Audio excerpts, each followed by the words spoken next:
గౌరవ ముఖ్యమంత్రి రేవంత్ రెడ్డి గారు అనేక అబద్ధాలు చెప్పినాడు. మళ్ళీ మీరందరూ చూసినారు, కోజిగి సభ అట్టర్ ఫ్లాప్ అయిపోయింది. 10,000 మందితో అక్కడ అధికారులు ఏర్పాట్లు చేస్తే అక్కడ 4-5 వేలకు మించి కూడా ఎవరు జనాలు రాలి, కుర్చీలన్నీ ఖాళీగా ఉన్నాయి. ఈ మాట మేము కాదు, అక్కడ ఉన్న కాంగ్రెస్ నాయకులు కార్యకర్తలు చెప్తా ఉన్నారు. ఈ సభ ఫెయిల్ అయిపోయిందని చెప్పే రకంగా ఆ రోజు కార్యక్రమం జరిగినది. ఆ 4 పథకాలు అమలు చేసే కార్యక్రమంలో రేవంత్ రెడ్డి గారు ఏం చెప్పినారంటే, రేపు తెల్లారేసరికే రైతులందరూ కూడా రైతు భరోసా జమ చేస్తాం, టంగున రైతులకు అకౌంట్లో పడతాయని చెప్పినాడు. చెప్పిన 15 నిమిషాలకే మాట మార్చి రైతులకు మార్చి 31 తారీఖు నాడు మళ్ళీ రైతు బంధు జమ చేస్తామని అప్పుడే 15 నిమిషాల మాట మార్చి ఊసరవెల్లి కంటే స్పీడ్గా మాట మార్చి రేవంత్ రెడ్డి గారు మళ్ళీ 31 మార్చి లోపల రైతులందరికీ జమ చేస్తామని చెప్పినాడు. అందులో అదే కాకుండా ఎవరు ఎంత అడ్డొచ్చినా, ఎన్ని రాజకీయాలు చేసినా, కుట్రలు చేసినా ఈ 4 పథకాలు 26 జనవరి నుంచి ప్రారంభిస్తామని గతంలో చెప్పినాడు. మళ్ళా నెక్స్ట్ డే ఏం చెప్తా ఉన్నాడు, జనవరి ఫిబ్రవరి లోపల డిసైడ్ చేస్తాం ఏ పథకాలు ఎప్పుడు రావాలో మళ్ళీ చెప్తాను. ఇట్లా మాట మార్చి ఒకదానికొకటి పొంతన లేకుండా ముఖ్యమంత్రి గారు ఇప్పుడు మండలానికి ఒక గ్రామం తీసుకున్నాడు పైలట్ ప్రాజెక్ట్ కింద. ఆ గ్రామంలో ఎక్కడ కూడా ఇంతవరకు కూడా ఇక్కడ మా నాయకులు అందరూ ఉన్నారు, 2-3 ఎకరాలకు ఎక్కడ కూడా రైతు బంధు వల్లే ఇంకా ఒకటే రోజులో కంప్లీట్ చేస్తా అని చెప్పినాడు. రేషన్ కార్డు గురించి ఇవి స్థానిక ఎన్నికల్లో ఒక స్టంట్ కోసం మాత్రమే. రేషన్ కార్డుల గురించి ఇంటింటికి ముఖ్యమంత్రి గారి కుటుంబాలకు లెటర్ పంపినాడు. వీళ్ళు ఏం చేసినారు ఒక లెటర్లో అంటే, తెలంగాణ రాష్ట్రంలో ఇందిరమ్మ రాజ్యం కొలుదీరినందున మీకు ఇచ్చిన మాట ప్రకారం ప్రజాపాలన కార్యక్రమంలో కొత్త రేషన్ కార్డులు జారీకి రాష్ట్ర ప్రభుత్వం చరిత్రాత్మక నిర్ణయం తీసుకుంది అంటున్నాడు. అంటే ఇంతకుముందు రేషన్ కార్డులే లేవా తెలంగాణలో? ఈ 10 సంవత్సరాల్లో 6.5 లక్షల రేషన్ కార్డులు ఇచ్చినాం. మళ్ళీ రేషన్ కార్డు లేకుండా నువ్వు ఆత్మీయ భరోసా ఎట్లు ఇస్తున్నావు, రైతు బంధు ఎట్లు ఇస్తున్నావు, ఇందిరమ్మ ఇల్లు ఇస్తున్నావు, సమాధానం చెప్పాలి. రేషన్ కార్డు లేకుండా ఎట్లా సెలెక్ట్ చేస్తున్నావు లబ్ధిదారులను? కొత్తగా ఇప్పుడే రేషన్ కార్డులు ఇస్తున్న ప్రతి ఒక్కరికి గ్రామాలలో రేషన్ కార్డులే లేవు అనే రకంగా ముఖ్యమంత్రి గారు మాట్లాడుతున్నారు. ఇది ఓన్లీ స్థానిక సంస్థల ఎన్నికల్లో స్టంట్లో భాగంగానే ఈ లెటర్ పంపినారు ప్రతి ఒక్క కుటుంబానికి. ఈ ఎన్నికల్లో భాగంగానే తప్ప ఇంకొక కార్యక్రమం కాదని మీకు అందరూ తెలియజేసుకుంటున్నాను.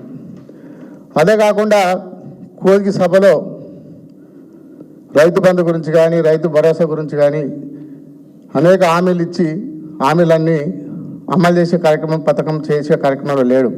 గతంలో చూసినాం కేసీఆర్ గారు రైతు బంధు ప్రతి టైంకు రైతు బంధు వేసేవాడు. ఈ టైంకి 2 పర్యాలు రైతు బంధు రావాలి రైతులకు.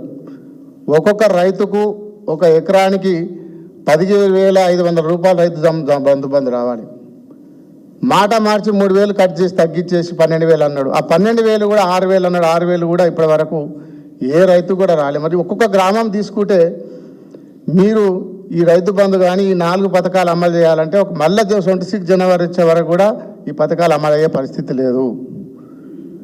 మీరు ఇచ్చే ఈ పద్ధతి ప్రకారం తీసుకుంటే మళ్ళీ 26 జనవరి మళ్ళీ పవిత్రమైన రాజ్యాంగం అమలు చేసిన రోజు 26వ తారీఖున మా హామీ ఇచ్చి కూడా మీరు అమలు చేస్తలేరంటే ఆ రాజ్యాంగాన్ని కూడా అపహాస్యం చేసే రకంగా మీరు మాట్లాడుతూ ఉన్నారు.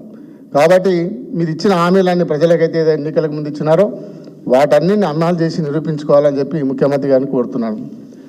అదేగాక అవినీతి గురించి మాట్లాడుతున్నారు. కొడంగల్లో గతంలో 5 సంవత్సరాలు నేను ఎమ్మెల్యేగా ఉన్నప్పుడు ఎక్కడ అవినీతి జరిగినట్టు నిరూపిస్తే నేను దేనికైనా సిద్ధం. ప్రతిరోజు ప్రజలకు అందుబాటులో ఉండి, కార్యకర్తలకు అందుబాటులో ఉండి, గ్రామాలలో అందుబాటులో ఉండి సేవ చేసినాం. 24 గంటలు ఆదివారం అనకుండా ఒక అధికారి కన్నా ఎక్కువ పోయి పనిచేసి ప్రజలకు అందుబాటులో ఉన్నాం. ఇప్పుడున్న కార్యకర్తలు మీరే అడగండి, ఎక్కడ అవినీతి జరుగుతుందో వాళ్ళే చెప్తారు. మీ సోదరులు ఎక్కడెక్కడ అవినీతి చేస్తున్నారు? కొడంగల్లో మీ సోదరులు భూ సెటిల్మెంట్లు చేస్తూ ఉన్నారు, వెంచర్ల దగ్గర సెటిల్మెంట్లు చేస్తూ ఉన్నారు, ఉసుక దందా చేస్తూ ఉన్నారు. ప్రూఫ్తో సహా ఇచ్చిన వీడియోలు కొన్ని పత్రికా సోదరులకు ఉసుక దందా కూడా చేస్తూ ఉన్నారు.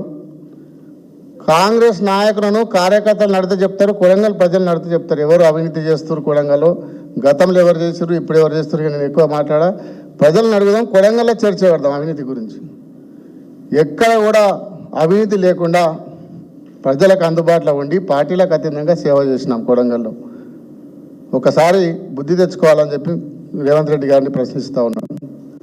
అదే కాకుండా ఈరోజు ముఖ్యమంత్రి గారు అభివృద్ధి గురించి అటు అడ్డుకుంటామంటున్నాడు. ఎక్కడ అడ్డుకున్నాం? నేను ఎమ్మెల్యేగా ఉన్నప్పుడు కొడంగల్లో 90% రోడ్లు గ్రామాలకు తండాలకు మొత్తం రోడ్లు వేసినాం. 3 ప్రభుత్వ హాస్పిటల్ బ్రహ్మాండంగా కట్టినాం.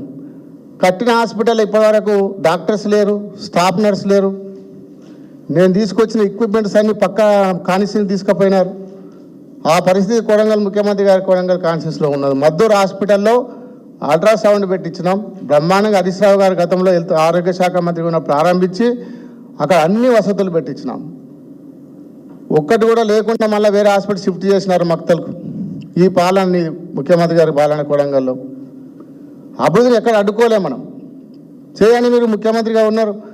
ప్రభుత్వ భూములు చాలా ఉన్నాయి, అన్ని మండలాలలో ఉన్నాయి. మండలానికి ఒక కంపెనీ పెట్టండి, టెక్స్టైల్ కంపెనీ పెట్టి ఉద్యోగాలు తీసుకురండి, కార్ల కంపెనీ తీసుకురండి. మీరు దావాస్లో తీసుకొచ్చిన మాటలు పెట్టుబడులు కొడంగల్లో పెట్టండి. ఆ పెట్టుబడులు ఎన్ని వస్తాయో చూద్దాం, పెట్టి ఉద్యోగాలు ఇవ్వండి. ఎక్కడ కూడా చేసే దమ్ము లేక చేతగాక ఇతర పార్టీల మీద దుమ్మెత్తిపోసడం తప్ప రేవంత్ గారు ఇప్పటికైనా కొడంగల్ అభివృద్ధి చేయండి, తెలంగాణ అభివృద్ధి చేయండి. మీరు ఇచ్చిన మాట ప్రకారం 6 గ్యారెంటీలు అమలు చేయాలి. గతంలో కేసీఆర్ గారు రైతు బంధు, కరోనా వచ్చినా కరువు వచ్చినా ప్రభుత్వ ఉద్యోగాల యొక్క జీతాలు ఆపి, మంత్రులది ఎమ్మెల్యేలు ఎమ్మెల్సీలు జీతాలు ఆపి పేద రైతులకు రైతు బంధు వేసినాం. కరోనా టైంలో కూడా వేసినాం, కరువు వచ్చినా కూడా. ఒక కుటుంబానికి 1500 రూపాయలు ఇచ్చిన కరోనాలో. అంత కరువు ఉన్నప్పుడు కూడా ఏ రాష్ట్రం, భారతదేశంలో ఏ రాష్ట్రం కూడా వేయలే. రైతులకు రైతు బంధు ఇచ్చిండు, కుటుంబానికి 1500 రూపాయలు ఇచ్చిండు. అట్లా ఆదుకున్నది మన ప్రభుత్వం. కానీ మీరు ఇచ్చిన